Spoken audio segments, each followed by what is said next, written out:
Point আপনি বলেছেন আমাকে যে আমাদেরকে স্নান করতে হবে, দিনে অ্যাটলিস্ট মিনিমাম 2বার স্নান করতে পারি আমরা, এটা আমাদের লক্ষ্য রাখতে হবে। স্নান করলে আমাদের শরীরটা ঠান্ডা থাকবে, এটা একটা অবশ্যই একটা ইম্পর্টেন্ট পয়েন্ট আপনি মনে করিয়েছেন, এটা অবশ্যই বলতে হবে।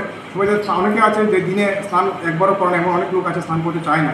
তো আমি ওদের উদ্দেশ্যে বলবো যে এই গরমে সবাইকে স্নান করতে হবে, অতিরিক্ত হবে, এবং জল প্রচুর পরিমাণে খেতে হবে।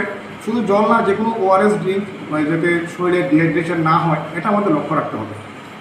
সেক্ষেত্রে ঠান্ডা পানীয় অনেকে গ্রহণ করেন, কি বলবেন এই বিষয়ে? না, ঠান্ডা পানীয়টা গ্রহণ করাটা একেবারেই উচিত না। এটার কারণে আমাদের দেখা যায় যে তাপমাত্রার যে একটা ভারসাম্য তৈরি হয়, আমরা বাইরের টেম্পারেচার দেখছি আমরা অ্যারাউন্ড 38, 37 ডিগ্রি, 40 ডিগ্রি মতো হয়ে আছে, আর পট করে আমি বাইরে থেকে একটা ঠান্ডা জিনিস খেলাম, এটাতে শরীরের এই তাপমাত্রার ভারসাম্যের কারণে আমাদের গলাতে অনেক সময় ম্যাক্সিমাম ক্ষেত্রে আমাদের গলাতে ইনফেকশন হচ্ছে, ফ্যারিঞ্জাইটিস হচ্ছে, গলা ব্যথা নিয়ে আসছে।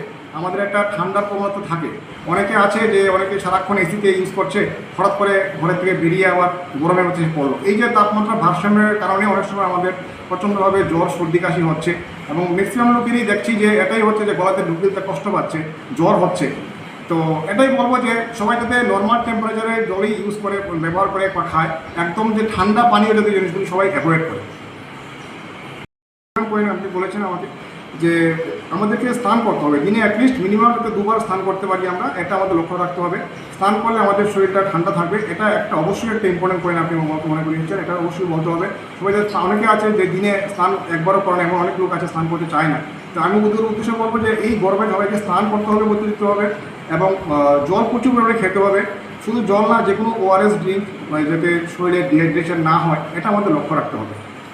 সেক্ষেত্রে ঠান্ডা পানীয় অনেকে গ্রহণ করেন, কি বলবেন এই বিষয়ে? না, ঠান্ডা পানীয়টা গ্রহণ করাটা একেবারেই উচিত না। এটার কারণে আমাদের দেখা যায় যে তাপমাত্রার যে একটা ভারসাম্য তৈরি হয়, আমরা বাইরের টেম্পারেচার দেখছি আমরা অ্যারাউন্ড 38, 37 ডিগ্রি, 40 ডিগ্রি মতো হয়ে আছে, আর পট করে আমি বাইরে থেকে একটা ঠান্ডা জিনিস খেলাম, এটাতে শরীরের এই তাপমাত্রার ভারসাম্যের কারণে আমাদের গলাতে অনেক সময় ম্যাক্সিমাম ক্ষেত্রে আমাদের গলাতে ইনফেকশন হচ্ছে, ফ্যারিঞ্জাইটিস হচ্ছে, গলা ব্যথা নিয়ে আসছে।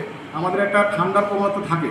অনেকে আছে যে অনেকে সারাক্ষণ এসিতে ইউজ করছে, হঠাৎ করে ঘরের থেকে বেরিয়ে আবার গরমের মধ্যে পড়লো। এই যে তাপমাত্রার ভারসাম্যের কারণে অনেক সময় আমাদের প্রচণ্ডভাবে জ্বর, সর্দি, কাশি হচ্ছে, এবং ম্যাক্সিমাম লোকেরই দেখছি যে এটাই হচ্ছে যে গলাতে ঢুকতে কষ্ট পাচ্ছে, জ্বর হচ্ছে।